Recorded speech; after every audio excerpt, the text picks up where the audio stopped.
We are out here on Green Lake, late August, Spicer, Minnesota. This morning, getting out.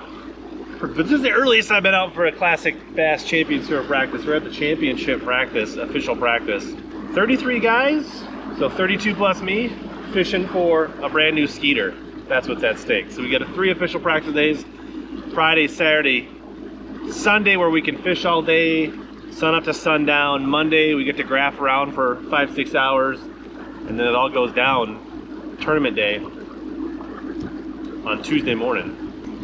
But we're gonna start breaking down the water. Got a little bit of cold front coming through here in August.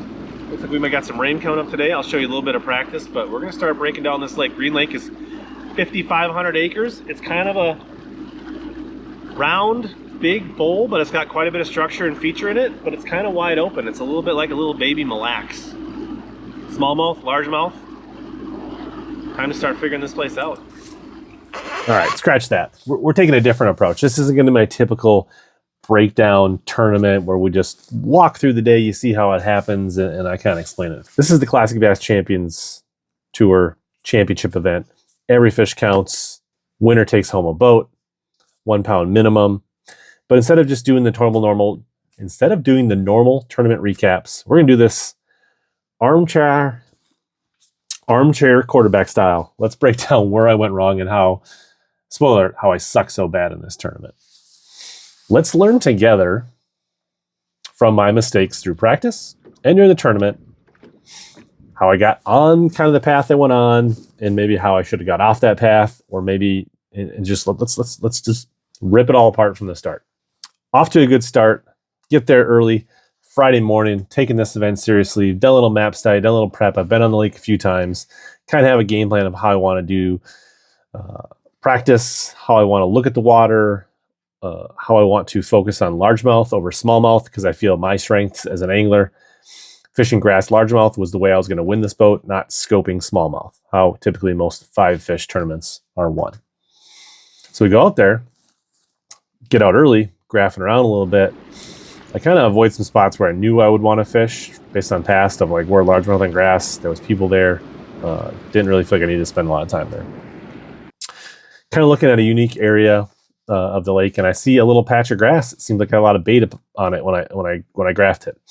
Spin around, first couple casts, catch a like a 2-pounder on a jig largemouth. And I'm like, there we go. Perfect. First bass of practice. Another giant, but he's a 1-pounder. Second cast, graphed a little grass spot, saw some activity there, dropped the finesse jig down. Scope around that area a little more, pick up a really nice, close to a 4-pound smallmouth on a NACO rig.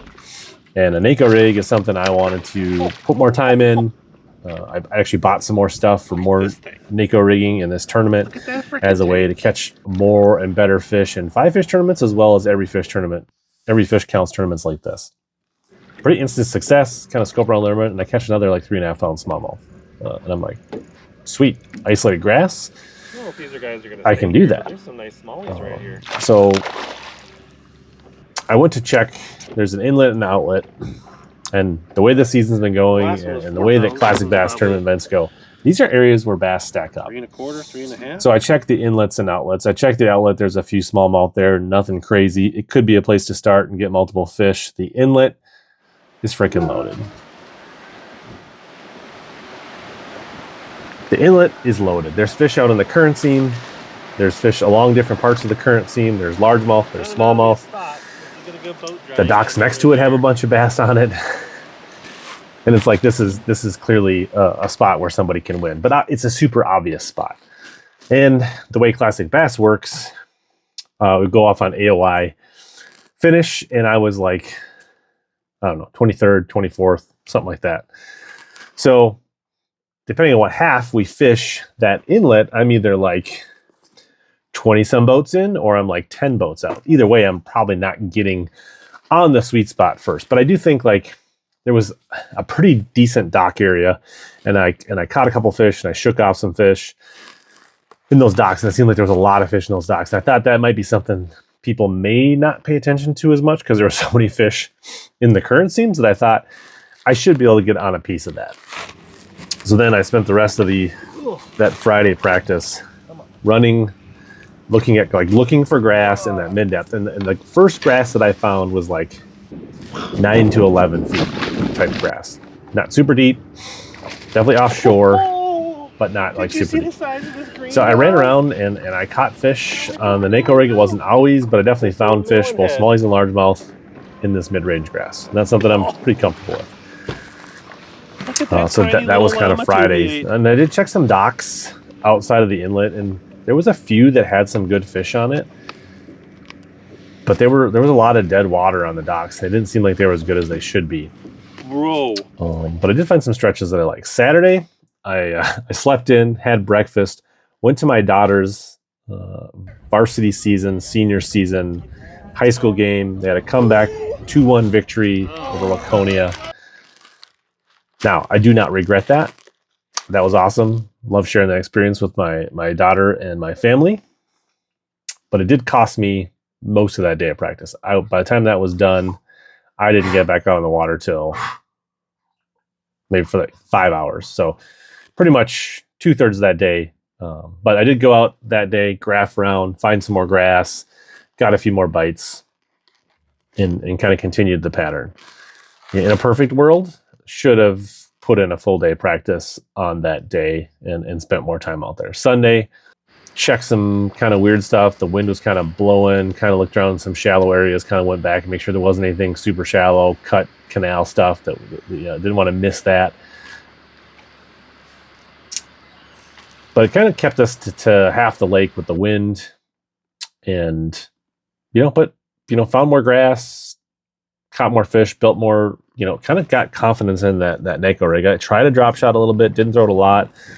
Tried some other baits, but that was kind of my game plan coming in. It was like, run this isolated grass. Some of it I had caught fish on, some of it I just marked, and mix in some docks and try to get a piece of that inlet if I could, whatever half it happened. And be open to just kind of fishing maybe some new water and running some stuff in the tournament. Classic Bass did a great job with the pregame dinner. Had prizes, handouts, acknowledge the anglers. They do the coin flip. They show us the lake split. And it's kind of a northwest-southeast split. And the way that the wind blew all week, it kind of made finding fish on the southeast difficult if you don't know the lake or if you hadn't took advantage of that during the calm times of graphing. And as soon as the split came up, I knew that, based on boat draw, there was one area that I definitely felt good about, but I wasn't getting on it. Unlikely. And I did have some, my starting spot the first day of practice was in this, but I knew I had not caught a ton of fish, but I had graphed some stuff and marked some stuff, so I had limited water that I'd kind of pre-fished in that zone. And then the second half, I had, plenty of water based on practice. That's where I spent a lot of time. So morning, roll in. Got off to a little bit of a chaotic start. They kind of let us go super early. I was trying to set up the stream for the live stream, which it's on YouTube. If you really want to see the full length of the morning hours and that kind of stuff, there's 5 to 6 hours of the actual raw footage. If you really want to see the cast by cast, it's out there. But so I kind of got a little flustered trying to get that set up, but we got to our spot super early, and we were there 10, 12 minutes before line then. Got the stream set up, and my spot was basically right on the edge of the line that I wanted to start on, and I was going to kind of work my way back towards the ramp. So I did kind of veer to the right next to the landing where there's some really good grass, and it was kind of covered up. I was not going to weasel in on that. Guess we'll use our free run time. I run to the far end of kind of this section where I had caught some fish the first day in practice. All right, the best grass got on kind the of lake set is up, all got right my there. rods There's out, four got boats my sitting Nako there. rigs out, and it seemed like there was a few fish around that grass. And I, panned around, scoped around once time started, and did not garner any bites. I bobbed shallow real quick there. And then I started running more grass, stuff that I had marked, some of it I had fished, and I was seeing fish, but I wasn't catching them. I don't know if it was fishing too fast or clearly the drop shot won this event. So maybe I should have more confidence in a few other baits, but I kind of was throwing a jig and a Nako rig, and I was not generating bites. I was running grass, and then I would bounce shallow and fish some docks. And I'd never really fished the docks on that side of the lake because they got pounded with wind all week, you know. And I don't know, about an hour in, I finally catch a good one on a dock. Little bumpy bump, tappy tap, couple signs of life.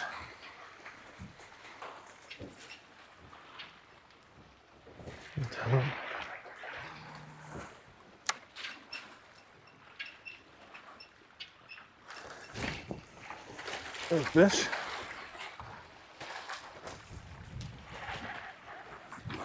There we go. Start with a decent one. Time for the marshal to wake up and weigh a fish. We're on the board. Fatty. Got a nice little belly, kind of like me. You're all zeroed, ready to go? Yep. Did you already get the picture? We still need that. No, I think good. What's that? Still need to take the picture. 212. 212. All right. Let's get it back in the water. 212, number one. Which I'm very comfortable fishing docks. I like fishing docks, so I kind of start running some docks, and it doesn't really generate any more bites for a while. Maybe I miss one or break one off after I catch the first one, but the first one was a good one. Like, if you could catch bass like that, you could. And Ron Mayer was like blowing things away, and there was a lot of people catching them in the morning, but also it wasn't fabulous. There was some guys that, you know, were not super catching them. But I tried to bounce shallow and deep. I probably should have fished deep more and shallow less in hindsight, and just tried, like, graphed around, find deep stuff, scoped around. Probably would have been better off. I went back towards the weigh-in and kind of fished there, knowing it gotten beat up, but I know there's good grass there, and I know there's a good population of largemouth there. And I catch one on a jig on a dock in a little short stretch there. I think I catch a short, and then I had a couple other bites, and then I kind of went out in the grass, and I threw the Nako, which is what I had confidence in. Watched Brad Leitner catch a couple fish on a drop shot. You know, he was kind of sitting on the spot that I really kind of wanted to be on. But I was just kind of fishing around the grass, and the period ended with 2 bass, which is brutal. I think I was second to last. I think one angler did not catch a bass, and there's a couple people in front of me that had a few more bass than me, but just train wreck, horrific, awful start.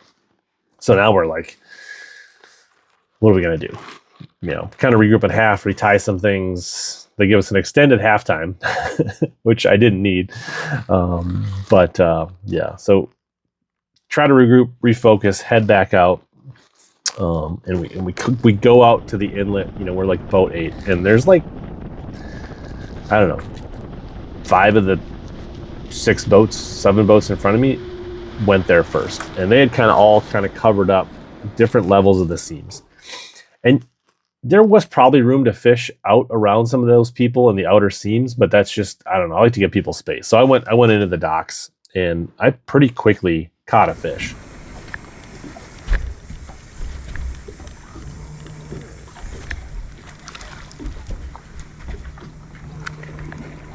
And I had a couple other like pickups that didn't get it, and I tried to follow. I was fishing a jig. That's my confidence lure. That's how I like to catch them. That's how I shook off a bunch of bites in practice. And I mixed up trying to follow it up with a Senko and things like that. And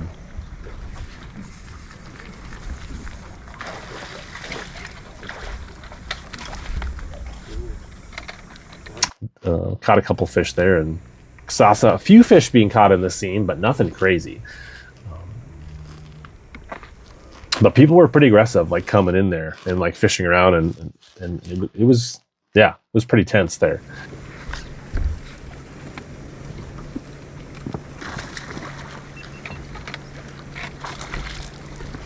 And I kind of stuck to it, thinking like I could like those fish, and I thought people fishing the seam, it might push fish into the docks. And I caught a handful of fish there, but I really, really, really worked over those docks super slow with like a jig, a tube, and a Senko. And I think that only yielded 3 bass for me, 3 keepers. And bites were way easier in practice there. But I spent a good amount of time there really working that. And then we ran to some other docks that in practice, there were some docks that like, I wouldn't get bit, but there was stretches where I would see like little emerald shiners and things like that. And there would be schools or pods of fish on docks where there'd be multiple bites to be had. And I don't know if people beat me to those fish or they just didn't happen that day, but I tried some of that. And I tried going offshore in the second half, mixing it up. And a lot of the grass patches that I kind of wanted to fish early on had boats on them. I did catch one okay smallie out there. Again, I was seeing a few fish, but they were hard to catch. Little brown guy, 2-2. And, you know, I had a better half. I mixed in some docks, I mixed in some offshore. I think I ended up catching, I don't know, 5 or 6 fish in the second half, which still wasn't good. I finished close to last. I'll throw up the official standings here. It was not good. It was like statistically the worst tournament I've had probably since the last time I fished a tournament on green in a TBF tournament. It was the tournament that Karen yelled at me during the tournament. So green and Ike and I have not jived. Hindsight, I wish I would have looked for deeper grass and even spent more time looking for grass in practice. I should have spent less time. I did waste some time running like dock stretches and things like that. I should have spent more time graphing deeper than I did to look for even more deep grass. I think that would have been the better choice to find some, because I found like pods of fish, but I never found the big schools of fish that people talked about that they got on practice and some people got in the tournament. So that's where I wish, and I think in the tournament when it wasn't going well and I wasn't getting bit on docks, instead of like focusing on stuff that I had caught fish on, I think both in the first half and second half, I should have been more willing to practice deep and either just scope around and look for fish or just graphing and looking for new grass fish in that first half. I probably need more confidence in a drop shot. That ended up being a real key bait. That's something I should have been mixing in on those morning grass patches, I think. In the end, you know, somebody's got to be in the bottom 5 of the championship, as much as I hate it. Whether I would have finished, 10th, 15th, or 30th, doesn't really matter. None of those spots were getting paid. There was no points. I kind of thought I had a game plan that was kind of a little bit feast or famine, and if things went my way, could have had a good tournament, and clearly famine was the outcome. But, and I guess in a non-point event, you have to go for it. And I thought I was doing the right thing, but I think I should have been more apt to scrap it and change things up in the tournament. I think that's the biggest takeaway. Is I think I could have done things a little different in practice, but I also think I should have, when things weren't going, I should have scrapped it and probably went offshore and been okay with even doing worse than I did. And with the upside being I might have bumped into something special. Love to hear what you guys think. If you like this kind of tournament breakdown style, kind of like feedback, Monday morning quarterback for a tough tournament.